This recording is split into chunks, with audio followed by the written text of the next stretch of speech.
So I don't know a whole lot about Warhammer 40k other than their stores look a lot like comic and game shops. So a lot of times I'll walk into them and not realize, and then I get in and I'm like, oh no, I'm in the wrong place. But the guy behind the counter sees me and is like, and I have to be like, oh, sorry, I have all these, and then like leave awkwardly because I don't really need anything in there. But anyway, I just hit 40k followers on TikTok, and I thought that maybe I'd do a Warhammer 40k archaeogaming video to celebrate. So I asked my Twitch mods who do know about Warhammer 40k to tell me what they thought, and we came up with basically two things. So here we go. So for a little bit of context, the bit that I did research on Warhammer 40k tells me that archaeology is kind of intrinsic to the story there. This is the most abridged version possible. There was a bunch of factions of humanity, and they were led by this god emperor. And he basically sent them all out. Something happened. They all decided to fight.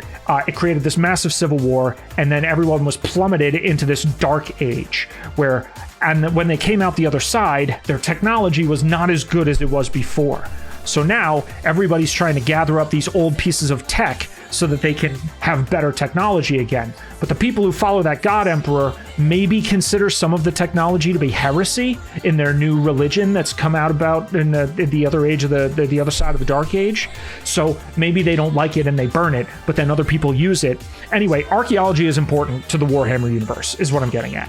So the two examples that we have of archaeology meshing with the game of Warhammer 40k, the first is an organization known as Logos Historica Verita, a group of humans that were created by Robute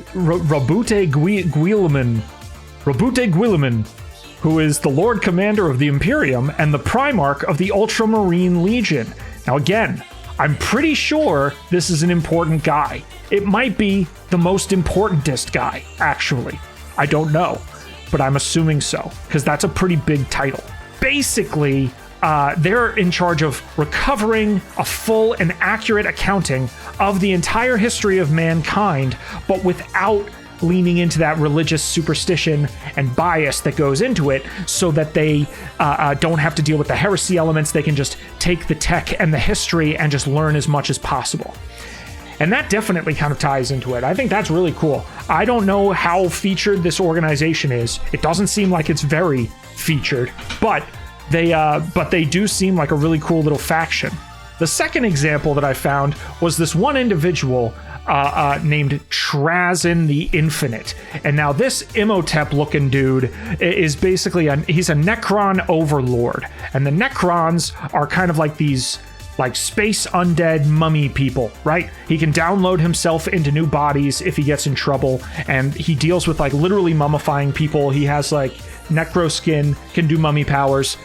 Right, that's the thing. It's cool.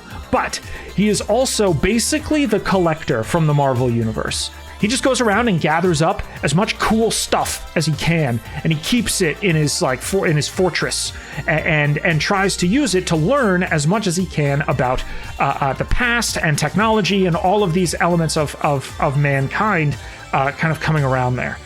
And yeah, so he's basically like a giant museum curator.